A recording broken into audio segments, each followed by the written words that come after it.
Hello everyone, I hope you are doing well. Welcome to this series of newspaper analysis. Today there are various important news in the Indian Express newspaper. So let us start with the news analysis. So on first page, if you see on first page, जैसे पहला page पर अगर हम देखें तो पहला page पर ये ऐड दिया हुआ, ये कोई ज़रूरत नहीं है, मतलब एग्जाम पॉइंट ऑफ व्यू से। अगर हम लोग जो नेक्स्ट पेज पर आए, जो मतलब जो पेपर का जो मेन जो फर्स्ट पेपर है, वहाँ आप देख सकते हैं जो जो ओलंपिक्स अभी आपको शुरू हुआ है। जो ओलंपिक्स, अगर आप ओलंपिक्स की अगर बात करें तो ओलंपिक शुरू हुआ तो उसी का ये मतलब दिया गया, जो ओपनिंग सेरेमनी आपको ओलंपिक्स का हुआ पेरिस में, उसका यहाँ पर आपको उसके बारे में दिया गया है। फिर जो कल आपको जो कारगिल विजय दिवस था उसके बारे में दिया गया। तो ये फर्स्ट पर जो न्यूज़ है वो आपको इम्पोर्टेंट नहीं है एग्जाम परस्पेक्टिव से।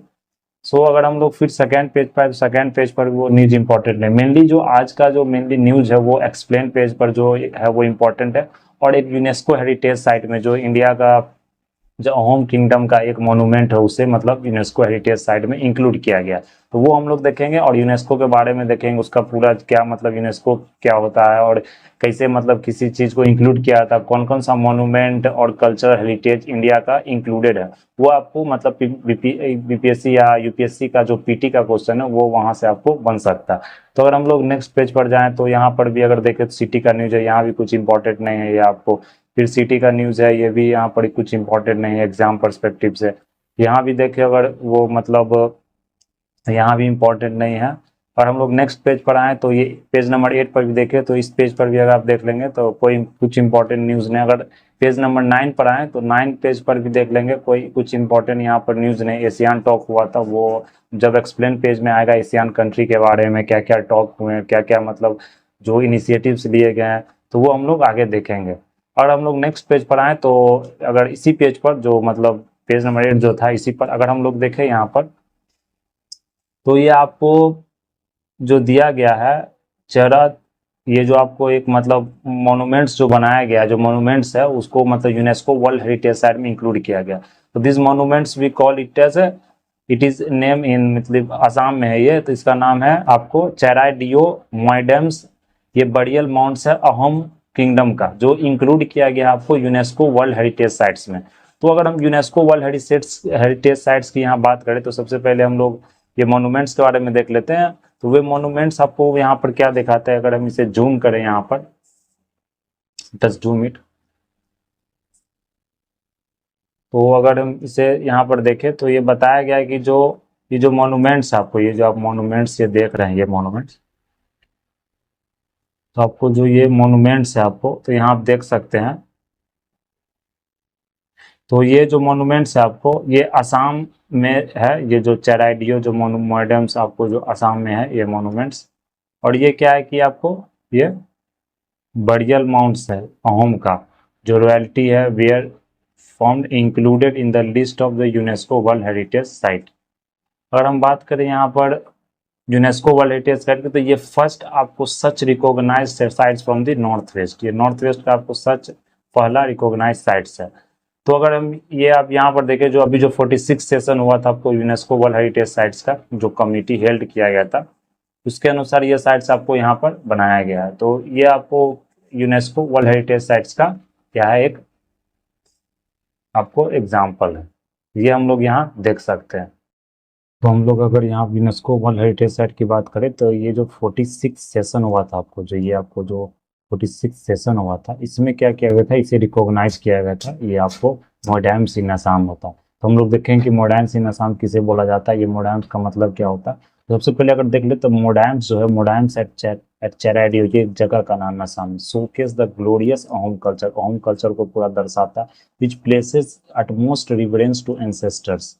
सो अहोम रूल जो आपको जो जो चेरेडियो है ये क्या है, अपर असम में है, जो फर्स्ट कैपिटल है अहोम किंगडम का, जो स्टैब्लिश्ड हुआ था फाउंडर ऑफ द डायनेस्टी किसके द्वारा, चोलुंग्स स्यू फा, जो ये मतलब जो डायनेस्टी का जो फाउंडर था इसका नाम है चोलुंग स्यू का। आप देख सकते हैं नेम आपको, जो नॉर्थ ईस्टर्न साइड का जो ये नाम है आपको, that the Ahoms who originate from this Tai people and were culturally distinct from the people of Brahmaputra valley at that time, traditionally buried their dead Siyukafa buried in his new capital, after which it became traditional for home kings and queens to buried in Charodia event. सबसे पहले जो ये जो king था इसे सबसे पहले यहाँ बड़ी किया गया था, दफनाया गया था। उसके बाद क्या क्या क्या हो गया, कल्चर डेवलप हो गया। इसके बाद जितना भी राजा रानियां जो जितना भी मतलब जो आपको अहोम किंगडम से जितना भी रिलेटेड आपको जो एंसेस्टर था, जितना रिलेटेड जो पीपुल था, उसे यहाँ क्या किया था, दफनाया जाता था। तो सिर्फ फिर इसके बाद क्या हुआ कि जो अहोम का जो कैपिटल था वो आपको अदर प्लेस में भी शिफ्ट हुआ। एरिस्टोक्रेट्स था, चिप्स हो गया, अपर असम में भी आपको शिफ्ट हो गया। तो मॉडर्न्स क्या है, मॉडर्न्स एक मतलब एक बड़ियल्स को कहा था, माउंट ऑफ बड़ियल्स। ये आप जो देख रहे हैं इसे क्या कहा जाता है, इसे मॉडर्न्स कहा जाता है। ये बड़ियल इसमें क्या किया था, मतलब एक जो मतलब अहोम किंगडम का जो मतलब जितने पीपल है उसे यहाँ पर बड़ी किया था। If the moderns have the external appearance of earthen dome, इसका जो अपीयरेंस होता है वो अर्थन डोम्स की तरह होता है। फोटो यहाँ देख सकते हैं। Varying in size the mount covered vault where the king of royal was buried with Tai Ahom rituals along with, जो किंग को जो यहाँ बड़ी किया जाता, फूड भी रखा जाता, मतलब बड़ियल में हॉर्सेज हो गया, एलिफेंट्स हो गया, जितना भी मतलब किंग का जो आपको जो उसका अपना जो मतलब सामान था उसके साथ उसको रखा जाता है। तो मॉडर्न्स embody the deep ritual beliefs, जो अभी क्या एक डीप रिचुअल्स बिलीफ हो गया, वहाँ उसे अभी पूजा भी करते हैं, जो अहोम ताई किंगडम को रिप्रेजेंट करता है। तो अगर इसके बारे में हम और डिटेल से यहाँ देखें, तो अगर आप यहाँ पर अगर फोटो देखें, यहाँ पर मैंने यहाँ पर पिक्चर लिया है, तो आप अहोम किंगडम की अगर बात करें तो देखते हैं मोएडम्स एट चराई डियो। तो अगर यहाँ देखें तो ये मतलब अगर इसको अच्छे से यहाँ पर अगर हम स्टडी करें, तो अगर हम तो ये देख सकते हैं आप जो मतलब, तो यहाँ पर आप देख सकते हैं जो मतलब ये आपको किंगडम था जो अहोम किंगडम का, तो इसका आपको हिस्ट्री में पूछा जा सकता है कि अहोम किंगडम मतलब कब स्टैब्लिश्ड हुआ, कितने दिन रूल किया उसने। तो यहाँ अगर देख सकते हैं तो ये from 13 to 18 to early 19th century जो रूल हुआ आपको अहोम किंगडम का, वो 13 to early 19th century C में, जो सी में रूल हुआ। ये होम रूल ओवर असम, तो उसका जो पीरियड था वो लॉन्ग रेन पीरियड था। आप देख सकते हैं वो बहुत मतलब कितना दिन, 13 से 19 मतलब बोल सकते हो 600 पीरियड्स का पूरा रूल हुआ मतलब होम किंगडम का। तो इसके साथ क्या हो गया, इकोनॉमिक स्टेबिलिटी आ गया उस रीजन में, आपको रिवॉल्यूशन हो गया, नया कल्चर का, नेशनलिटी का जो मतलब आपको इथनिक ग्रुप्स का उस मतलब असम रीजन में। तो ये आप देख सकते हैं इसके बारे में। तो अगर सबसे पहले जो यहाँ अहोम का जो मेंबर्स के बारे में देखें तो ग्रेट टाई मतलब मेंबर्स बोला जाता है, ये ग्रुप से बिलोंग करता है जो अहोम का जितना जो किंगडम का वहाँ पीपुल था। ये जो स्टैब्लिश्ड हुआ 1215 सी में हुआ, ये माइग्रेट किया था आपको मोंग माओ लुंग, ये आपको ध्यान में रखना। ये क्या किया फिर अपर असम में आपको रीच किया, ब्रह्मपुत्रा वैली में, जो आप वहाँ ब्रह्मपुत्रा वैली देखते हैं उसमें, फिर वहां से आपको किंगडम एस्टेब्लिश हुआ। तो अगर जो पहला किंगडम की बात करें तो who establish the first home capital at Charaideo, Charaideo में सबसे पहला कैपिटल हो, इसलिए चेरादुआई को आपको यूनेस्को वर्ल्ड हेरिटेज साइट्स वहाँ का जो मोएडम्स जो आपको बड़ियल है उसे मतलब वर्ल्ड हेरिटेज साइट में इंक्लूड किया गया। तो अगर हम यहाँ पर जो फर्स्ट किंगडम की बात करें तो अहोम का जो डायनेस्टी था उसका जो अगर देखें तो फर्स्ट किंग कौन था, तो चाओ पाओ जिसको बोलता है स्यू खापा, इसका नाम था चाओ लुंग सुई खापा। तो ये आपको वहाँ का फर्स्ट किंगडम मतलब फर्स्ट किंग था। ब्रह्मपुत्रा वैली में लॉन्ग 600 ईयर्स ऑफ पावर, मतलब 600 साल तक कम से कम रूल किया। ये आपको डिफरेंट रूलर से इसका नाम याद नहीं रखना। तो इसने जो इतना साल रूल किया था, स्ट्रॉन्ग स्टेट बन गया है ब्रह्मपुत्रा वैली में।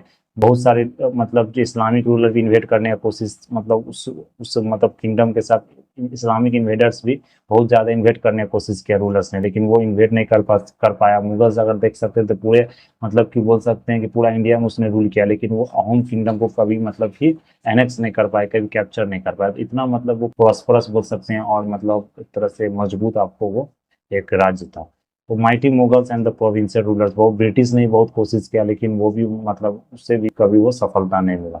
असम कल्चर का फ्लोरिशमेंट था जो कैसे कैसे उसने, तो ये आपको हिस्ट्री कम से कम ध्यान रखना है। यहाँ से पीटी में क्वेश्चन आपको पूछा जा सकता है क्योंकि अभी न्यूज में है। तो ये आप देख सकते हैं जो फिगर है, ये मतलब ये क्या है, बाउंड जो जो माउंड होता है उसका फिगर। तो यहाँ देख सकते हैं जो अहोम किंगडम्स था उसने बहुत सारे सेकुलर रिलीजियस आर्किटेक्चर एक्टिविटीज मतलब शुरू किए हैं। तो अगर अगर आर्किटेक्चर की बात करें तो वर्ल्ड कम्युनिटी मैडोम, मैडोम मीन्स क्या था, मैडम जो है ये बड़ियल माउंट्स को मैडोम बोला जाता है, जो आसामी जो वहाँ का लिटरेचर या वहाँ का लैंग्वेज में से बड़ियल माउंट्स बोला जाता है मैडम को। तो ये बोला जाता है कि मतलब ऐसा ये इतना यूनिक स्ट्रक्चर ये आपको कहीं और पार्ट ऑफ कंट्री में देखने को नहीं मिलेगा, किसी अलग world part of the world में भी देखने को मिलेगा इस कल्चर को। ये क्वाइट डिस्टिंक्ट है स्टाइल में, आर्किटेक्चर में, इसलिए इसे मतलब आपको यूनेस्को वर्ल्ड हेरिटेज साइट में इंक्लूड किया गया। तो अहोम जो बड़ी यहाँ पर अपने डेट को करते, वो हमने देख लिया। Moidams of the burial mounds of the Ahom kings को, क्वींस को, नॉवेल्स को यहाँ बड़ी किया जाता है। The word moidam is derived from Tai word Phang. ये आपको इंपॉर्टेंट है, याद रखना कि मॉडर्न का जो मतलब होता है वो बरियल माउंट्स होता है। तो यहाँ पर जो ये जो means to put in the grave, जो फ्रांग जो इसका मतलब जो होता है फ्रांग में का, इससे क्या हो गया, ग्रेव में आपको दफनाया जा रहा है, बड़ी किया जा रहा है। लेकिन डैम, जो डाम का मीन्स होता है, इसका मतलब spirit of the dead, dead का जो स्पिरिट होता है उसके हम डैम कहते हैं। तो ये आपको होम किंगडम का जो मॉइडी मतलब जो करके ये था, उसका मतलब ये आपको एनालिसिस है। और हम लोग आगे बात करें इसमें, तो ये आप देख सकते हैं किस तरह से यहाँ पर बनाया गया है। देख सकते हैं ये जो फिगर है आपको बड़ी माउंट। तो जो अहोम किंग जो अपॉइंट करता था एक को चांगरुंग पुखम, ये आप याद रख से पूछा जाता है चांगरुंग पुखम क्या होता है। तो ये क्या होता था, ये कंस्ट्रक्शन जो ये मतलब जो मोइडम का जो कंस्ट्रक्शन होता था उसका, तो मोइडम का कंस्ट्रक्शन उसका क्या देख रेख करता था, मेंटेनेंस करता था, कंस्ट्रक्शन करवाता था, इसे चांगरुंग पुखम कहता है। ये 9 पुखम्स ऑफ द हाईएस्ट रैंक, मतलब एक मतलब एडमिनिस्ट्रेशन का एक जो ऑफिसर्स होता है उसमें सबसे हाईएस्ट रैंक होता था चांगरुंग पुखम का। था ये आपको यहाँ पर ध्यान रखना है, ये इंपॉर्टेंट है। ये आप देख सकते हैं, ये फिगर आप मैंने इसलिए यहाँ पर लिया है। अगर आप यूनेस्को की बात करें, जो यूनेस्को ने इसे वर्ल्ड जो कल्चरल हेरिटेज साइट में जो इसे इंक्लूड किया, तो अगर यूनेस्को की बात करें तो यूनेस्को में जो इंडिया में जो कौन कौन से साइट्स आपको यूनेस्को के अंदर है, तो कल्चरल साइट्स में देखो तो टोटल भी बताया जा रहा है कि आपको 43 साइट्स है। टोटल कितने साइट्स है आपको 43, मतलब पहले 42 था, लेकिन जो 2024 में आपको फर्स्ट सीएस साइट इंक्लूड हुआ था, इसलिए आप 43 हो गया।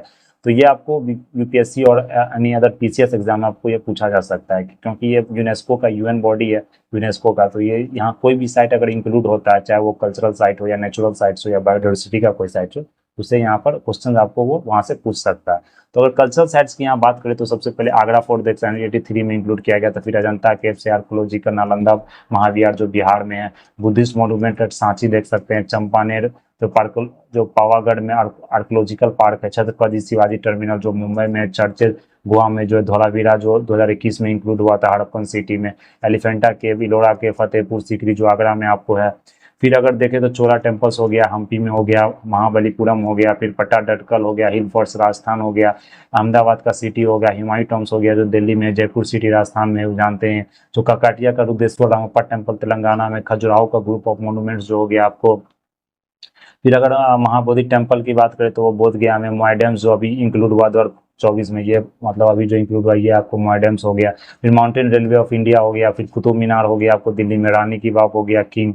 फिर अगर बात करें रेड कॉम्प्लेक्स की, रेड फोर्ट कॉम्प्लेक्स तो 2007 में जो मतलब आपको इंक्लूड किया गया था रेड फोर्ट आपको। रॉक शेल्टर भीमबेटका हो गया, फिर होयसाला का जो टेम्पल हो गया, असेंबलेज शांति निकेतन हो गया, ये देखते हैं लेटेस्ट ऐड किया गया था, ये भी होयसाला का लेटेस्ट ऐड किया गया था। सन टेम्पल कोणार्क हो गया, ताजमहल आर्किटेक्चर, ये तो आप लोग जानते हैं, जंतर मंतर जयपुर का, विक्टोरियन गोथिक एंड आर्ट जो मुंबई में आपको ये जानते हैं। लेकिन जो लेटेस्ट है आपको वो याद रखना है, जैसे होयसाला का टेम्पल हो गया, शांति निकेतन हो गया, और जो अहोम किंगडम का मोइडेम्स हो गया, वो लोग वो सब क्या है अभी लेटेस्ट आपको इंक्लूड हुआ। यहाँ से क्वेश्चन आपको पूछा जा सकता है।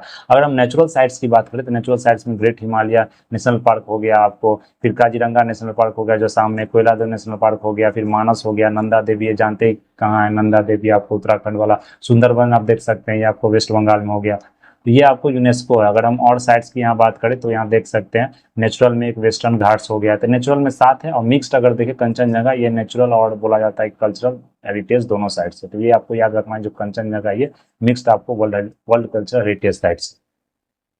तो ये आपको इंडिया में 43 था जो रिसेंटली, उसे याद रखना है, क्यों क्या होता है कभी कभी 3-4 आपको पूछा जा सकता है, इसे बीपीएससी का ही क्वेश्चन देख सकते हैं, वहाँ 3-4 आपको जो साइट्स है उसके नाम वहाँ पर पूछे जा सकते हैं। आप उसमें क्वेश्चन का जो पैटर्न रहेगा उसमें पूछा जाएगा कि कौन साइट में से मतलब यूनेस्को वर्ल्ड हेरिटेज साइट में इंक्लूडेड है या नहीं। तो आपको यहाँ पर कम से कम 1-2 बार रीडिंग दे दें, आपको याद हो जाए, क्योंकि आधा से ज्यादा साइट्स आपको याद है कि ये यूनेस्को वर्ल्ड हेरिटेज साइट्स है। तो अगर हम यूनेस्को की बात करें तो यूनेस्को क्या होता है, यूनेस्को जो बॉडी है आपको, यूनेस्को यूनाइटेड नेशंस जो आपको ये बॉडी है आपको, तो क्या होता है यूनाइटेड नेशंस एजुकेशनल, इसका फुल फॉर्म जो होता है साइंटिफिक एंड कल्चरल ऑर्गेनाइजेशन। ये डेजिग्नेट्स करता है world heritage sites of outstanding universal value to cultural और natural heritage which have been nominated by country which are signatory to the UNESCO world heritage convention. जिसको UNESCO का जो establishment हुआ था 1972 में हुआ था। तो बोला जाता है कि जो मतलब यूनिवर्सल वैल्यू है, जो कल्चरल की बहुत एक्सेप्शनल वैल्यू है, जो साइट्स का, चाहे वो नेचुरल हो जाए या चाहे वो कल्चरल हो, तो उसे क्या करता है यूनेस्को अपना इंक्लूड करता है यूनेस्को वर्ल्ड हेरिटेज साइट्स में। तो अगर वर्ल्ड हेरिटेज साइट में हम इसे इंक्लूड करते हैं, मोनूमेंट्स को भी इंक्लूड कर सकते हैं, जैसे कोई आर्किटेक्चरल वर्क्स हो गया, कोई मोनूमेंट्स हो गया, कोई इंस्क्रिप्शंस हो गया, जब बिल्डिंग्स हो गया या कोई साइट्स हो गया, आर्कियोलॉजी साइट्स, नेचुरल फीचर्स को भी इंक्लूड करते हैं, जैसे हम लोगों ने पार्क देखा, अभी नेशनल पार्क देखा, तो उसे भी इंक्लूड कर सकता है। कोई जियोलॉजिकल एंड फिजियोग्राफिकल अगर फॉर्मेशन से उसे भी इंक्लूड कर सकता है। कोई एनिमल्स को जो वहाँ पर थ्रेटेंड ज्यादा है, कोई नेचुरल साइट्स को भी वहाँ इंक्लूड कर सकता है, जो साइंस कंजर्वेशन नेचुरल ब्यूटी के मतलब जो पॉइंट ऑफ व्यू से ज़्यादा इंपॉर्टेंट है। तो इंडिया जो एक्सेप्ट किया, वो इंडिया जो कन्वेंशन का जो एक्सेप्टेंस किया, जो ज्वाइन किया, वो 14 नवंबर 1977 में ज्वाइन किया। इसलिए इंडिया का भी जो साइट्स है उसे हम उसे वो भी मतलब एलिजिबल है आपको वर्ल्ड कल्चरल हेरिटेज साइट्स में इंक्लूड होने के लिए। तो ये यूनेस्को का आप यहाँ याद रखें, यूनेस्को यूएन का बॉडी है, 1972 में एस्टेब्लिश हुआ और ये नॉमिनेट करता है। इसके कारण क्या होता है कि आपको जो पूरा मतलब स्टेट का, यूनेस्को का सबका रिस्पॉन्सिबिलिटी रहता है उसका, उस साइट्स को मेंटेन करना, प्रोटेक्ट करना, कंजर्व करना।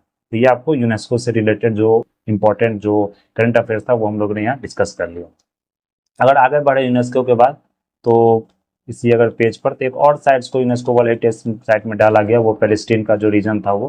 तो यहाँ आप देख सकते हैं जो पैलेस्टीन का जो रीजन था, Palestine sites get UNESCO put on heritage in danger list. इस डेंजर लिस्ट में डाला गया क्योंकि आप जानते हैं कि जो गाजा स्ट्रिप पर जो ये पैलेस्टीन का जो साइट्स है, मोनेस्ट्री है आपको, सेंट हुरैरियन, टेल उमर उमर जो अमेर, जो उल्म अमेर का जो है, तो वो आपको डेंजर इसलिए लिस्ट में डाला गया है कि मतलब क्योंकि अभी जो वार चल रहा है, आप जानते हैं कि वो कभी भी डिस्ट्रॉय हो सकता है। तो कंजर्वेशन प्रोग्राम रखने के लिए, उसे बचाने के लिए यूनेस्को ने इसे मतलब एक हेरिटेज साइट्स में डाला है, जो डेंजर लिस्ट में डाला। तो ये आपको ध्यान रखना। मेन जो इंपॉर्टेंट है यहाँ इंडिया के perspective, India point of view से, तो जो यूपीएससी के पॉइंट ऑफ व्यू से, तो ये आपको चराई डीओ मॉडर्न्स का बरियल्स आपको याद रखना है। तो इससे होम किंगडम भी एक निकल कर आपको सामने आया, फिर आपको यूनेस्को वर्ल्ड हेरिटेज साइट हमने पढ़ा। तो ये एक टॉपिक से देख सकते हैं कि आप 3-4 करंट अफेयर्स आपको यहाँ से कम कम आपने देख लिया। अगर हम आगे आगे चले, अगर नेक्स्ट पेज पर, ये हम लोगों ने अच्छे से यहाँ डिस्कस कर लिया। तो यहाँ अगर हमने मैप भी यहाँ पर अगर लिया, अगर मैप की बात करें यहाँ पर, तो आप मैप को देख सकते हैं। तो ये मैप आप ध्यान रखिएगा, तो इससे क्या होगा कि आपको साइट्स याद करने के दौरान आपको पता चल जाए कौन सा साइट्स कौन सा स्टेट में आपको प्रेजेंट है। ये आप देख सकते हैं मैप का यहाँ।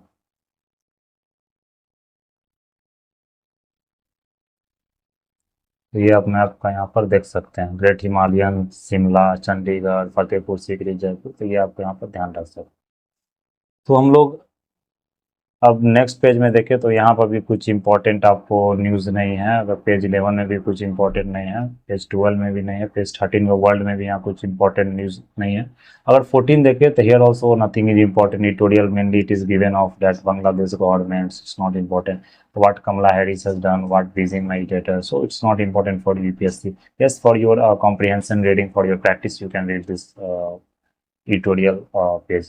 Now coming to the next page, here also it is not the important. Economy page also nothing important for economy also. Now coming to explain page. Explain page, yes, something is important in on explain page. So on explain, if you see, तो सबसे पहले जो आप explain page की यहाँ बात करें, तो सबसे पहले ये आप लोगों ने अभी न्यूज में भी सुना होगा, जो ढाबा ऑनर्स को बताया गया था कि जो कांवड़ का जो रूट है, उसमें बताया गया था कि मतलब जो आपका मतलब दुकान का जो मतलब वहाँ का दुकानदार है, उसके अंदर कितने भी जितने भी एम्प्लॉई जो काम करते हैं, तो उसका क्या करना कि आपको एक लिस्ट मेंटेन करना, और लिस्ट यहाँ पर आपको दुकान के बाहर लगाना। इससे क्या होगा, जो कांवड़िया जो आपको जा रहे हैं मतलब जल लेकर, चाहे वो मतलब आपको हरिद्वार जा रहे हैं या चाहे सुल्तानगंज या कहीं जा रहे हैं आपको मतलब सावन के मंथ में, तो उससे क्या है कि दे हैव टू मतलब वो वहाँ पर उसे पता चल जाएगा कि ये दुकान मतलब किसके नाम से। तो वहाँ पर जो फूड जो जो मतलब चूज करने का, तो एक राइट होता है, मतलब वो आप कर सकते हैं। इसलिए अगर यहाँ पर अगर जो सुप्रीम कोर्ट का यहाँ जजमेंट था, if you see this judgment, यहाँ पर अगर जजमेंट की बात करें, तो यहाँ पर 3-4 चीज़ निकल कर आपको सामने आया। तो सुप्रीम कोर्ट ने क्या किया, यहाँ प्रोहिबिट कर दिया। सुप्रीम कोर्ट ने मतलब यहाँ पर रोक लगा दिया इन्फोर्समेंट को, जो मतलब जो आपको उत्तराखंड गवर्नमेंट और यूपी का गवर्नमेंट का जो ये नोटिफिकेशन था कि मतलब जितने भी ढाबाज हैं और शॉप्स हैं, वो क्या करना, उसको डिस्प्ले करना आपका उनका जो दुकान का ऑनर्स है और एम्प्लॉयज़ का नाम, जिससे क्या और कांवड़ियों को पता चल जाएगा कि इसके नाम से दुकान है, इसमें कौन कौन से एम्प्लॉय है। तो सुप्रीम कोर्ट ने यहाँ मतलब जो जजमेंट दिया, इसे प्रोहिबिट किया, फर्दर ऑर्डर मतलब अभी बाकी, और सुप्रीम कोर्ट ने प्रोहिबिट कर दिया कि इसी ऐसा कुछ मतलब रूल वहाँ पर अप्लाई नहीं करना। तो ये मतलब बहुत सारे मतलब जो ऑर्गेनाइजेशन है, जैसे मोवा मोइत्रा हो गया और बहुत सारे जो सिविल ऑर्गेनाइजेशन है, उसने ये मतलब पिटीशन फाइल किया था। तो अगर हम लोग देखें सुप्रीम कोर्ट का जो जजमेंट था, उसमें मतलब जो अब मतलब जो जस्टिस है, जो जजेस हैं, उन्होंने क्या कहा। तो मतलब उन्होंने जो ऑर्डर दिया यहाँ पर, तो मेनली उन्होंने कहा कि जो आर्टिकल जो वायलेट हो रहा है मतलब इस और नोटिफिकेशन से, इस ऑर्डर से, जो उत्तराखंड और यूपी गवर्नमेंट का है, तो वो आपको जो ये हमारे मतलब एग्जाम पॉइंट ऑफ व्यू से इंपॉर्टेंट है। वो जैसे आर्टिकल 15 क्लॉज 1 हो गया, जो आपको देखते हैं, जो आर्टिकल 17 हो गया, जो अनटचेबिलिटी को मतलब क्या होता है, any kind of discrimination untouchability, वो क्या है, बैंड है आर्टिकल 17 के मुताबिक। और आर्टिकल 15 की बात करें तो आर्टिकल 15 क्या बोलता है, ये भी आपको प्रोहिबिशन प्रोहिबिट करता है कोई भी डिस्क्रिमिनेशन, अगर कोई भी डिस्क्रिमिनेशन अगर हो रहा है उसे क्या करता है, ये प्रोहिबिट करता है। यहाँ देख आर्टिकल 15 जो क्या करता है, ये it prohibits any kind of, यहाँ देख सकते हैं, prohibits and discrimination against any citizen on grounds only religion, race, caste, sex, place of birth on any of them. तो इसे मतलब यहाँ पर बोला कि आर्टिकल 15 वायलेट हो रहा है, आर्टिकल आपको, तो ये आपको आर्टिकल कम से कम ध्यान रखने, फंडामेंटल राइट्स है। तो ये आर्टिकल 17 में यहाँ वायलेट, जो अनटचेबिलिटी को रोकता है आपको। यहाँ आर्टिकल 19 में वायलेट हो रहा है, जो मतलब कि आपको ऑक्यूपेशन, जो बिजनेस और ट्रेड ऑक्यूपेशन आपने मन से कर सकते हैं, उसको भी राइट टू प्रैक्टिस जो रोकता है। तो ये सब आर्टिकल आपको यहाँ पर ध्यान रखना। अगर राइट टू प्राइवेसी की बात करें तो वो जो आर्टिकल आपको 21 के अंदर जो आता है, अंडर राइट टू आर्टिकल, जो पुट्टास्वामी जजमेंट था आपको वर्सेस यूनियन ऑफ इंडिया 2017 में, उसके बाद जो सुप्रीम कोर्ट ने आपको राइट टू प्राइवेसी को आर्टिकल 21 में इंक्लूड किया। तो राइट टू प्राइवेसी को भी क्या करता है, ये आपको वायलेट करता है। तो यहाँ पर आपको यहाँ पर ध्यान रखना। तो ये हम देख सकते हैं, जो पुट्टास्वामी जजमेंट था, recognise the individual have the fundamental right to privacy. यहाँ इंडिविजुअल राइट का फंडामेंटल राइट होता है प्राइवेसी। तो privacy is of the mind which includes the religious faith of individual and freedom to express, not to choose their choices of the world. तो ऐसा नहीं होता है, जो राइट टू प्राइवेसी क्या हो गया कि आपका अपना जो धर्म आपको मतलब मानना है, या किसी तरह का आपको कौन सा फूड चूज करना है, या किस फेथ को आपको मानना, तो वो आपका अपना चॉइस है। तो ये आपको इस सब चीज को यहाँ वायलेट करता है। अगर हम जो हमारे ऑनरेबल जो चीफ जस्टिस है अभी, जो डीवाई चंद्रचूड़, अगर उनकी बात करें तो उन्होंने जो पुट्टास्वामी जजमेंट था, जो 9 जज बेंचेस का जो आपको जजमेंट था आपको, उनमें मतलब उनका भी बहुत बड़ा एक भागीदारी था। अगर जस्टिस जो ऑनरेबल आपको चीफ जस्टिस चंद्रचूड़ है, उनकी बात करें तो उन्होंने मतलब जो अगर किसी भी मतलब गवर्नमेंट को अगर प्राइवेसी को मतलब रिस्ट्रिक्ट करना है, तो उसके पीछे उन्होंने मतलब ये बताया कि आपको डिटरमाइन करना पड़ेगा। उसका 3 क्राइटेरिया उन्होंने आपको यहाँ पर दिया, जो to take action to restrict the right to privacy. तो जो टेस्ट आपको डिटरमाइन होता है, 3 फोल्ड का जो टेस्ट होता है, उसका 3 क्राइटेरिया वहाँ बताया गया। तो अगर सबसे पहले जो क्राइटेरिया की हम बात करें यहाँ पर, सबसे पहले जो क्राइटेरिया द लेजिटिमेट, अगर सबसे पहले जो क्राइटेरिया को बढ़ते तो लेजिटिमेट, तो सबसे पहला क्या था, the existence of the law that promotes, the existence of the law that, the existence of the law. तो यहाँ पर देख सकते हैं, तो क्या है, the existence of the law through that provides for such restrictions. Second क्या, legitimate state of restricting the right to privacy, rational nexus between the restrictions and the objective. Restriction of the right to privacy must not be disproportionate to objective of the government. मतलब यहाँ पर जो main point क्या है कि मतलब अगर आपको 3 जो टेस्ट दिया गया है, जिससे कि गवर्नमेंट को राइट टू प्राइवेसी अगर रेस्ट्रिक्ट करना है किसी भी मतलब पीपल का, या किसी भी जगह का, किसी पर्सन का, तो वहाँ क्या कर सकता है, वो आपको ये फॉलो करना पड़ेगा। आइदर मतलब कि लेजिटिमेट, मतलब जो रूल आप ला रहे हैं वो लेजिटिमेट तरीके से ला रहे हैं, जो प्रोसीजर एस्टेब्लिश हो रहा है वो आपको सही होना चाहिए। अगर आप मतलब जैसे कि अगर जो प्राइवेसी को अगर रोकना चाह रहे हैं, तो वो जो नेक्सस होता है, वो जो दोनों रूल और जो मतलब प्राइवेसी को रोकना चाहिए, उसके बीच में जो नेक्सस होता है वो सही होना चाहिए। ये नहीं कि डिस्प्रोपोर्शनेट अपने मन से आप कुछ भी कर देते। तो ये आपको मतलब जो टेस्ट है आपको, तो ये हम लोग आपको मतलब देख सकते हैं इसमें। तो ये जो इंपॉर्टेंट यहाँ पर आपको न्यूज है वो आर्टिकल 15 है, आर्टिकल 70 जो फंडामेंटल राइट्स हो गया, आर्टिकल 21 है, और जो पुट्टास्वामी जजमेंट है ये। तो ये आप आंसर मेंस आंसर राइटिंग में भी लिख सकते हैं, और ये आपको जो क्वेश्चन है ये प्रीलिम्स से ही पूछा जाता है, जो फंडामेंटल राइट से। तो ये आप मेंस में भी लिख सकते हैं, जो इस तरह का जजमेंट है, इस तरह का जो आप केस स्टडी है, एथिक्स पेपर में भी आप लिख सकते हैं। ये आपको अगर आप चाहे तो रिलीजन का कोई क्वेश्चन आ रहा है, जो स्टेट और मतलब जो क्या बोलते हैं, जो पीपुल के बीच में एक मतलब रस्सा कस्सी बोल सकते हैं, या किसी तरह का अगर डिसएग्रीमेंट हो रहा है, और किसी तरह का मतलब अगर बोल सकते हैं डिसएग्रीमेंट हो रहा है, तो वहां पर आप ये केस को वहां पर आप पुट कर सकते हैं, और इसका केस स्टडी के रूप में आप इसे मतलब रिप्रेजेंट कर सकते हो। तो ये इसलिए इंपॉर्टेंट, इसलिए मैंने मतलब इसे यहाँ पर एक्सप्लेन किया। और हम लोग आगे बढ़े इसी न्यूज में, मतलब इसी पेज में, एक्सप्लेन पेज में। तो यहाँ आप देख सकते हैं कि जो हमारा जो नेक्स्ट है आपको, वो है आपको मतलब दो मतलब आपको साइंस से रिलेटेड जो मतलब बोल सकते हैं आपको ड्रग्स से रिलेटेड, जो कैंसर ड्रग्स हो गया या प्यूबर्टी ब्लॉकर्स जो ड्रग्स हो गया, तो ये आपको साइंस से रिलेटेड न्यूज है, तो ये हम लोग भी देख लेंगे। क्योंकि क्या हो रहा है कि आप जो एग्जाम का जो पैटर्न आपको जो चेंज हुआ, उसमें आप देख सकते हैं कि जो ड्रग्स से रिलेटेड या किसी भी तरह का जो डिस्कवरी होता है, अगर कैंसर ड्रग्स हो गया या किसी तरह का न्यू हार्मोन जो थेरेपी होता है, उसका क्या होता है उस मतलब जो आपको न्यूज है वहां से करंट अफेयर जो बनता है वहां से आपको मतलब क्वेश्चंस पूछा जाता है। तो इसलिए हम लोग इसे मतलब यहाँ पर अच्छे से देख लेंगे। तो ये साइंस टेक का एक न्यूज मतलब आपको ये है जो ड्रग्स का यहाँ पर जो आप देख रहे हैं। तो अगर सबसे पहले यहाँ प्यूबर्टी ब्लॉकर्स देखे तो प्यूबर्टी ब्लॉकर्स ये नाम से ही मतलब रिप्रेजेंट हो रहा है कि प्यूबर्टी ब्लॉकर्स क्या, प्यूबर्टी को क्या करता है वो ब्लॉक करता है। तो इस तरह का एक ड्रग्स मतलब ये आपको मतलब बनाया गया, इस ड्रग्स का अवेलेबल है मतलब कि मार्केट में आपको। तो अगर प्यूबर्टी ब्लॉकर्स की बात करें इसका क्या यूज है और क्या क्या मतलब इसके साइड इफेक्ट्स है, तो अगर प्यूबर्टी ब्लॉकर्स की बात करें, लेट मी जूम हियर। तो अगर यहाँ प्यूबर्टी की बात करें तो यहाँ देख सकते हैं तो जो प्यूबर्टी ब्लॉकर जो ड्रग्स होता है आपको ये क्या करता है कि डिले करता है आपको changes of puberty in transgender. जो ट्रांसजेंडर और जेंडर डाइवर्सिटी क्या होता है कि बहुत सारे मतलब जो ट्रांसजेंडर है उससे क्या होता है, जो जो आपको प्यूबर्टी एज होता है 13-14 के बाद जो शुरू हुआ, या मतलब जो एज ऑफ 12 और 13 के बाद शुरू होता है, तो उसके बाद क्या होता है कि बॉडी में कुछ हार्मोनल चेंजेस होते हैं, बॉडी में जो आपको बोल सकते हैं जो बॉडी का स्ट्रक्चर होता है वो धीरे धीरे चेंजेस होने लगते हैं। तो जो आपको मतलब वो चेंजेस होते हैं तब क्या होता है, जो ट्रांस पीपल होते हैं मतलब जो आप तो जान मतलब होता क्या है कि जैसे जो बचपन में तो पता नहीं चलता है, तो क्या होता है वो आइडेंटिफाई नहीं कर पाता अपना मतलब बॉडी को, किस तरह का मेरा मतलब हार्मोनल क्या किस तरह का मतलब हार्मोनल चेंजेस हो रहा है और क्या मेरा फीलिंग्स है। इसलिए क्या किया जाता है जो मतलब जो ट्रांसजेंडर पीपल में और जेंडर डाइवर्स जो टीन्स होते हैं उसमें ये आपको ड्रग्स का यूज किया जाता है। तो प्यूबर्टी के समय क्या होता है कि चाइल्ड्स का body goes through physical change भी होता है। और जो एडल्ट जो बनने के दौरान जो आपको जो सेक्सुअल रिप्रोडक्शन होता है तो वहाँ पर कुछ चेंजेस होते हैं।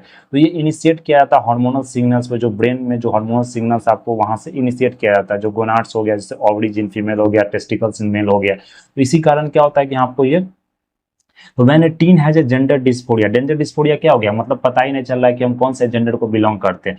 तो वहाँ पर क्या कंफ्यूजन रहता है, कंडीशन हो गया ये जेंडर डिस्फोरिया क्या है, condition in which they are conflicted. वहाँ एक कन्फ्लिक्ट होता है मतलब एक कंफ्यूजन है कि जेंडर असाइन एट बर्थ, जो बर्थ के समय में जो जेंडर जो बताया गया कि आइदर यू आर बॉय और either you are a girl, और जो जेंडर जो अभी एज्यूम कर रहा है तो वो मेडिकेशन प्रिस्क्राइब किया जाता है कि सेक्स हार्मोन्स को वहाँ जो मतलब जो रिलीज हो उसे मतलब पॉज कर दिया, उसे रोक दिया जाए। जिससे क्या होगा कि मतलब जो मतलब अगर सर्जरी हो रहा है मतलब जेंडर आइडेंटिफाई करने के लिए वो सर्जरी वहाँ पर करा सके। तो ये आपको मतलब जेन प्यूबर्टी ब्लॉकर्स आपको ड्रग्स है। तो यहाँ पर अगर देख सकते हैं बायोलॉजिकल चेंजेस में add to the anxiety, biological जो चेंज होता है एंजाइटी भी मतलब आपको होता है, जो एडोलसेंट पीरियड में कंफर्ट वहाँ पर नहीं दिखता है अगर आपको देख सकते हैं। तो वहाँ पर अगर उसे लगेगा कि बॉडी मतलब उसे धोखा दे रहा है या किसी तरह का डेवलपमेंटल चेंज जो हो रहा है वो आपको सही से लाइनअप नहीं, मतलब जो जिस हिसाब से उसका आइडेंटिटी है उस आइडेंटिफाई अपने आप को करता है उस तरफ से उसका बॉडी का जो चेंज है वो नहीं हो रहा।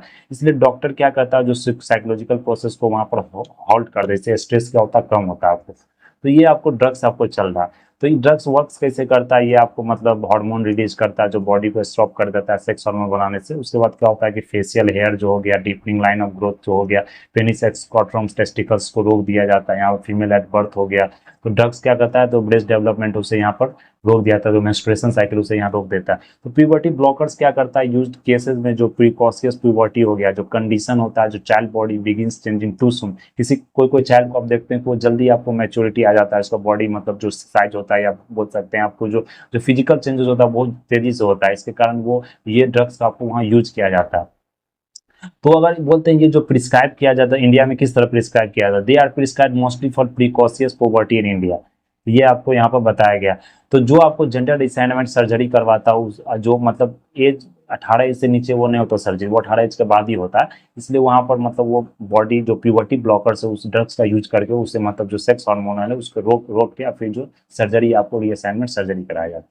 तो ये आपका न्यूज में था। और साइड इफेक्ट्स की बात करें तो इसका side effects insomnia, weight gain, muscles x, fatigue, mood shift, changes in breast tissue and irregular periods, spotting movement, ये सब आपको डिप्रेशन भी हो सकता है, सेल्फ हार्मिंग टेंडेंसी भी हो सकता है, अपने आप को क्षति पहुंचाना। तो ये आपको प्यूबर्टी ब्लॉकर, तो मेनली इसमें हम ये यही याद रखेंगे प्यूबर्टी ब्लॉकर से प्यूबर्टी का जो मतलब हार्मोनल चेंजेस होता है, जो फिजिकल डेवलपमेंट्स होता है उसे मतलब ये रोकता है। और उसे मतलब हम जो मतलब क्या बोल सकते हैं आप जेंडर जो रीअसाइनमेंट होता है वो सर्जरी वहां पर कराया जाता है। ये आपका न्यूज में था, तो इतना कम से कम आप ध्यान रखें। तो इस तरह के ड्रग्स भी मतलब ये अवेयरनेस काइंड ऑफ न्यूज था कि इस तरह के ड्रग्स भी आपको मार्केट में अवेलेबल है। तो अगर हम बात करें यहाँ पर अगर और नया एक और ड्रग्स की जो कैंसर ड्रग्स है, तो अभी आप लोगों ने देखा जो हमारे जो फाइनेंस मिनिस्टर है, जो निर्मला सीतारमन, जो फाइनेंस मिनिस्टर आपको श्रीमती निर्मला सीतारमन, तो मतलब निर्मला सीतारमन जी की अगर बात करें, तो उन्होंने मतलब जो यहाँ पर आपको अनाउंस किया था, जो कस्टम ड्यूटी, जो हमारा कस्टम ड्यूटी आप जानते हैं, जो एक्सपोर्ट इंपोर्ट पर जो ड्यूटी लगता है, कस्टम ड्यूटी क्या होता है, जो आपको एक्सपोर्ट और इंपोर्ट पर लगता है। तो जो कस्टम ड्यूटी है उसको क्या किया, एग्जेम्प्ट किया गया ऑन 3 टारगेटेड कैंसर ड्रग्स, जो जैसे कि आपको हो गया, मतलब कस्टम ड्यूटी जो है उसे क्या किया गया, हटा दिया गया। कौन कौन से ड्रग्स को हटाया गया, एक जो कैंसर ड्रग्स था, जो वो टारगेटेड कैंसर ड्रग्स है। ये टारगेटेड कैंसर ड्रग्स क्या होता है, ये भी हम लोग देखेंगे। तो यहाँ से क्या होता है, जो पॉइंटेड फॉर्म में आपको क्वेश्चन यहाँ से पूछा जाता है, यहाँ मेन से क्वेश्चन नहीं पूछा जाता, यहाँ आपको पीटी में क्वेश्चन पूछा जाएगा।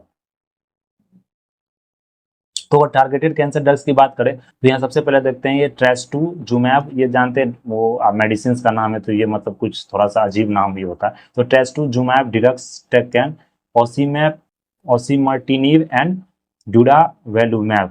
ये आपको क्या है कि ये ड्रग्स, जो 3 ड्रग्स है, आपको इसे मतलब क्या किया गया, कस्टम ड्यूटीज पर हटा दिया गया, किसी तरह का इंपोर्ट एक्सपोर्ट ड्यूटी यहाँ पर नहीं लगा। जो पहले क्या लगता था, 10% आपको ड्यूटी लगता था।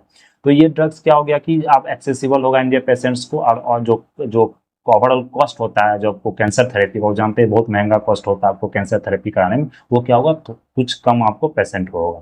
तो अगर आप यहाँ पर देखें कोई ये टारगेट ड्रग्स का क्या यूज होता है, तो टारगेट ड्रग्स जो हम लोग कहते हैं, जो टारगेट ड्रग्स क्या होता है, target cancer drugs are design to attack only the cancer cells leaving the normal cells unaffected. तो टारगेट कैंसर ड्रग्स होता है, उसका काम क्या होता है, जो आपको उसका काम होता है, जो मतलब जो आपको अफेक्टेड सेल है, उसको जो कैंसर सेल्स है उसी को क्या करता है, वो मारता है। जो आपको नॉर्मल सेल है उसको किसी तरह का कोई हार्म नहीं पहुंचा, किसी तरह का कोई क्षति नहीं पहुंचाता, उसको हम लोग टारगेटेड कैंसर ड्रग्स कहते हैं। ये टारगेट स्पेसिफिक जेनेटिक चेंजेस होता है कैंसर सेल्स में, direct help them to grow and grey spread, जो मतलब जेनेटिक चेंजेस जो कैंसर सेल्स का, तो उसको क्या करता है, डिस्ट्रॉय करता है।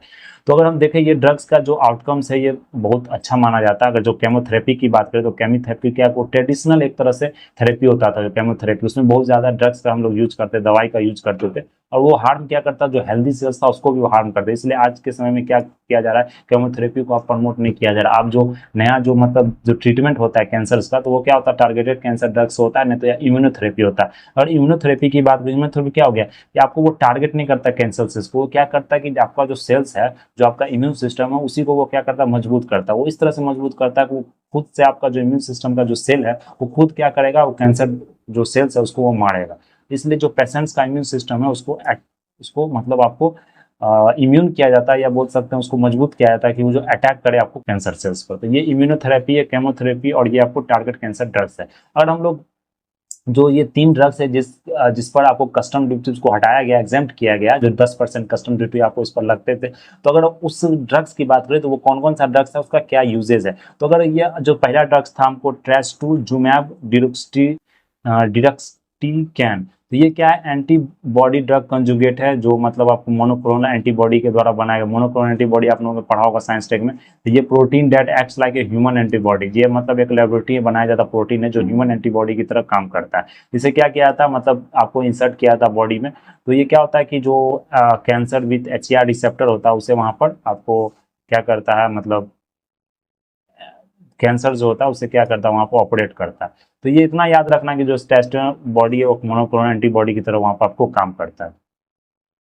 तो अगर हम इस ड्रग की अगर और बात करें यहाँ पर, तो अगर देख सकते हैं जो आपको ट्रीटमेंट होता है जो इस ड्रग का, वो ब्रेस्ट कैंसर को मेनली ज़्यादा ट्रीटमेंट किया जाता है, मतलब मेन ब्रेस्ट कैंसर के लिए जो ट्रीटमेंट होता है इस ड्रग का। और गैस्ट्रो इंटेस्टिनल की बात करें, तो उसके लिए इस ड्रग का यूज होता है, गैस्ट्रो इंटेस्टिनल कैंसर हो गया उसके लिए यूज होता है। अगर हम लोग कॉस्ट की बात करते हैं, ये इस जो ड्रग्स का कॉस्ट है वो देख सकते हैं 1.6 लाख, मतलब आप देख सकते हैं आप 1,60,000, मतलब उस मतलब दवाई का कीमत है पर भाई, मतलब एक सिरिंज और एक इंजेक्शन का आपको कीमत समझ सकते हैं 1.6 लाख है। तो ये कितना मतलब कि आपको जो वायल होता है, मतलब एक जैसे वायल हो गया ये, इसका कीमत आप देख सकते हैं 1.6 लाख है आपको। इतना महंगा ड्रग्स है, इसलिए इसका क्या किया, कस्टम ड्यूटी हटाया गया 10%। तो ये आपको पहला ड्रग्स था। अगर दूसरा ड्रग्स की बात करो, ऑसिमोट्रेनिन, ये क्या होता है ड्रग्स, ये मोस्ट कॉमन ड्रग्स यूज किया जाता है। तो ये लंग कैंसर को ट्रीट करने के लिए आपको यूज किया जाता है। तो अगर इसका बात करें, तो इसका मतलब इसका जो आपको कॉस्ट है, आपको अगर इस कॉस्ट की बात करें आपको इस ड्रग्स की, तो इसका कॉस्ट आप देख सकते हैं यहाँ पर। तो इस ड्रग्स की अगर हम कॉस्ट की यहाँ पर बात करें, तो इसका देख सकते हैं जो कॉस्ट है आपको, ये लंग्स कैंसर को ट्रीट करता है। इस कॉस्ट की अगर हम बात करें तो इसका कॉस्ट देखते हैं 1.5 लाख कॉस्ट है आपको, वो भी क्या 10 पिल्स का, मतलब अगर दवाई का जो 10 गोली है आपको इसका पूरा, तो ये 10 गोली का पूरा जो ये एक पत्ता होता है ड्रग दवाई का, इसका कीमत है आपको 1.5 लाख रुपया। समझ सकते हैं कि मतलब कितना महंगा दवा है। इस पर भी क्या किया, अब जो कस्टम ड्यूटी जो गवर्नमेंट ने आपको हटा दिया, तो ये आपको मतलब है। और नया जो नेक्स्ट ड्रग्स है वो क्या है, डुरुलुमैब, ये इम्यूनोथेरेपी ट्रीटमेंट है। ये मतलब कि आपको लंग कैंसर, जो ब्लैडर कैंसर होता है, लीवर कैंसर, उसको बचाने के लिए मतलब ये ड्रग्स का यूज किया जाता है। तो क्या करता है कि इम्यून सिस्टम को आपको बढ़ाएगा, जो कैंसर सेल को रिकॉग्नाइज करता है उसे वहां मार देता है। इसका भी कीमत देख सकते हैं कि जो 10 ml का जो वाइल होता है, मतलब जो जिससे सिरिंज में भरकर मतलब जो इंजेक्शन दिया जाता है, उसका कीमत आप समझ सकते हैं 1.5 लाख रुपया। तो कितना महंगा थेरेपी आपको कैंसर का। इसलिए कैंसर का जो ट्रीटमेंट होता है इंडिया में, वो मतलब कि अगर आप देखते होंगे तो जो बहुत मतलब अगर जो इकोनॉमिकली बहुत साउंड है, तो फाइनेंशियली जिनके पास पैसा अच्छा खासा है, तो वही आपको ट्रीट करवा पाते हैं। अगर आप देखिए मतलब जो मिडिल क्लास फैमिली है या मतलब लोग, तो उसको बहुत वहाँ पर एक तरह से आपको बोलते हैं इकोनॉमिकली बहुत प्रॉब्लम होता है, क्योंकि वो फाइनेंशियली उस चीज़ को मतलब एक्सेस नहीं कर पाते, क्योंकि ड्रग्स ही इतना महंगा, इलाज समझिए कितना महंगा होगा। तो इसलिए मतलब बहुत ही महंगा मतलब माना जाता है कि जो कैंसर के इलाज, तो गवर्नमेंट कुछ कुछ मतलब हॉस्पिटल्स, कुछ कुछ ड्रग्स और कुछ कुछ मतलब जो जेनरिक मेडिसिन होता है, उससे गवर्नमेंट अभी मतलब कुछ कुछ जगह रिसर्च चल रहा है इस पर, ये कैंसर ड्रग्स के बारे में। तो यहाँ अगर हम कैंसर प्रोफाइल की बात करें, जो इंडिया में मतलब कैंसर कितना तेजी से आपको बढ़ रहा है, तो हम लोग देख लिया जो कस्टम ड्यूटी का एग्जाम हो रहा है, वो मतलब फाइनेंशियल बर्डन कम करेगा। अगर 12,000 रुपया का भी अगर ड्रॉप हो रहा है, जैसे अगर 1,20,000 का दवाई है तो आपको 12,000 रुपया अगर कम हो रहा है वहाँ पर, तो क्या होगा कि एक तरह से कुछ सप्लीमेंट्स अलग से मतलब पेशेंट को दिया जा सकता है, प्रोटीन सप्लीमेंट्स। लेकिन अगर उस हिसाब से देखें तो वो अगर बोल सकते हैं कि मतलब अगर हम लोग अगर देखें तो लगेगा कुछ नहीं 12,000 हो, लेकिन मतलब कुछ तरह से वो हेल्प हो सकता है। कुछ प्रोटीन सप्लीमेंट दिया जा सकता है, किसी तरह का एक्सपेंसेस हो गया, फूड वेजिटेबल्स या कोई भी अदर मतलब जो आपको मेडिसिन है उसमें, तो ये हो सकता है। अगर कैंसर प्रोफाइल की बात करें, जो इंडिया में कैंसर कितना तेजी से बढ़ा, तो कैंसर क्या हो रहा है, बहुत तेजी से इंडिया में इंक्रीज कर रहा है। अगर एस्टिमेट पेशेंट की बात 2022 में देख सकते हैं, 14.6 लाख पेशेंट आपको न्यू कैंसर पेशेंट था, जो मतलब कि आपको इतना से बढ़कर 14.2 लाख से बढ़कर आपको 14.6 हो गया। तो कैंसर क्या हो रहा है, बहुत तेजी से आपको इंक्रीज कर रहा है। तो बताया जा रहा है कि जो कैंसर है सबसे ज्यादा वुमेन में आपको मतलब कैंसर जो बीमारी होता है सबसे वुमेन में होता है। 103.6% होता है पर 1 लाख पॉपुलेशन। समझ सकते हैं कितना ज्यादा मतलब वुमेन में होता है। अगर मैन की कंपेयर की बात करें, मैन में तो मैन में देख सकते हैं 94.1% होता है। तो सबसे ज्यादा जो मैन में होता है लंग, माउथ, प्रोस्टेट, टंग, स्टोमक होता है। वुमेन में आप जानते हैं ब्रेस्ट, सर्वाइक्स, जो अभी आपको जो ह्यूमन पैपिलोमा वायरस जो अभी आपको मतलब एचपीवी वैक्सीन निकला, वो सर्वाइकल कैंसर के लिए ही निकला वुमेन का जो था। तो वो सबसे सेकेंड मोस्ट काउजिंग मतलब डेथ होता है वुमेन में। अगर ब्रेस्ट कैंसर की अगर बात करें, जो जो कैंसर का सबसे ज्यादा मतलब बीमारी है वो। तो सर्विक्स हो गया, ओवेरी हो गया, यूट्रस हो गया, लंग, तो ये सबसे ज्यादा कैंसर आपको पाया जाता है। तो ऐसा आईसीएमआर का एक डाटा, आईसीएमआर ने बोला है कि 1 in 9 Indians will develop cancer during their life time. तो ऐसा बोला जाता है कि आगे समय में आपको कम से कम जो 9 इंडियंस है उसमें से 1 इंडियंस को आपको कैंसर आपको रहेगा। जिस तरह से मतलब क्लाइमेट चेंज का असर हुआ, जिस तरह से फूड हैबिट्स बोल सकते हैं, लाइफ स्टाइल चेंजेस हो रहा है, और जिस तरह से जो केमिकल का जो आपको मतलब बोल सकते हैं कि जो यूज किया जा रहा है, चाहे वो फूड आर्टिकल्स हो या चाहे वो मतलब आपको, चाहे वो आपको मतलब इन्वायरमेंट में जो यूज हो, सो इन्वायरमेंटल चेंजेस के कारण बहुत सारे मतलब जो अदर फैक्टर्स के कारण भी ये आपको मतलब बोला जा रहा है कि डेवलप होगा। 1 in 9 Indians will develop a cancer in their life time. तो ये आपका कैंसर से रिलेटेड जो स्टडी, तो ये हम लोगों ने देख लिया। और हम लोग नेक्स्ट यहाँ पर अगर बात करें नेक्स्ट टॉपिक की, तो वो हम लोगों ने कांवड़ यात्रा देख लिया, चीपर ड्रग्स देख लिया। अगर ये देखें तो मॉडर्न ओलंपिक जो यूज जो अभी शुरू हुआ आपको पेरिस में, जो मतलब फ्रांस में, तो उसके बारे में दिया गया कि ये कैसे मतलब शुरुआत हुआ। तो पहले बताया जाता है कि ओलंपिक्स आपको नेशनल लेवल पर ही होता था, जो मतलब ग्रीस सिटी हो गया वहाँ पर आपको शुरुआत हुआ। फिर धीरे धीरे आपको इजिप्ट में, पेरिस में, फिर जर्मनी में धीरे धीरे फैलते हुए क्या हुआ कि मतलब वो एक तरह से इंटरनेशनल एक कम्युनिटी आपको डेवलप हुआ। उसके बाद क्या हुआ, इंटरनेशनलाइजेशन हो गया आपको ओलंपिक से। तो ये आपको अगर आप मतलब यहाँ से क्वेश्चन कुछ पूछा नहीं जाएगा, इसे आप मतलब एक इंटरेस्टिंग एक अवेयरनेस के लिए आप इसे पढ़ सकते हैं। तो यहाँ कुछ इंपॉर्टेंट वैसे पॉइंट है नहीं, और हम लोग देख ले तो कुछ यहाँ पर जो जो हम लोग जो पार्ट हमने सेट किया, तो वहाँ बताया जा रहा है जो सबसे पहले जो फादर, ये आप ध्यान ध्यान रख सकते हैं। ये आपको मतलब बीपीएससी में खासकर बोले स्टेट पी से पूछा जाता है। जो मतलब जो French baron Pierre de Coubertin is recognise, नाम भी देखते हैं बहुत बड़ा, baron Pierre de Coubertin, father बोला जाता है ऑफ मॉडर्न ओलंपिक्स का। तो ये आपको ग्रीस में जो आइडिया जो सबसे पहले ये 1830s में ग्रीस में आया, उसके बाद क्या होता है बीच में आपको बंद हो गया, तो उसके बाद फिर से ये आपको शुरू हुआ, आपको देख सकते हैं। तो बहुत सारे मतलब जो प्राइवेट मेंबर्स थे उसने मतलब इसे फंडिंग किया, क्योंकि जानते हैं ओलंपिक्स में पैसा बहुत ज़्यादा लगता है। अब तो गवर्नमेंट मतलब इंटरनेशनल जो कम्युनिटी है, जो इंटरनेशनल ऑर्गेनाइजेशन, वो लोग फंडिंग करने लगे, लेकिन पहले क्या होता था तब वो फंडिंग बहुत होता था, प्राइवेट ऑर्गेनाइजेशन भी कुछ कुछ इसे फंड करते थे। तो इसे आप अवेयरनेस के लिए आप पढ़ सकते हैं। तो आज जो इम्पोर्टेंट हमारा जो न्यूज़ आर्टिकल्स था वो हम लोगों ने देख लिया, एक्सप्लेन पेज पढ़ी था। अब बाकी ये मूवी का रिव्यू ये आप देख सकते हैं, यहाँ से आपको पता चल जाए कौन सा मूवी अभी अच्छा रहा है। एक मिस्टर एंड मिसेज माही करके मूवी आ रहा है, ये भी अच्छा मूवी बताया जा रहा है, ये भी मतलब इंस्पिरेशन टाइप का मूवी बोल सकते हैं, एक बर्जक मूवी है। ये आप मतलब यहाँ रिव्यू देख सकते हैं, ये अपना अवेयरनेस प्रोग्राम मतलब के लिए आप इसे पढ़ सकते हैं। अगर यहाँ पर स्पोर्ट्स पेज पर है तो देख सकते हैं जो ओलंपिक्स का जो यहाँ पर शुरुआत हुआ, उस जो ओपनिंग सेरेमनी था आपको तो देख सकते हैं। यही सब मतलब इसमें यहाँ पर इसे आप मतलब जो स्पोर्ट्स अवेयरनेस के लिए आप इसे पढ़ सकते हैं। तो आज हमारा मतलब जो टॉपिक जो डिस्कशन था, जितना टॉपिक का वो हम लोगों ने यहाँ अच्छे से देख लिया। तो आज के लिए इतना ही, that's all for today, thank you very much.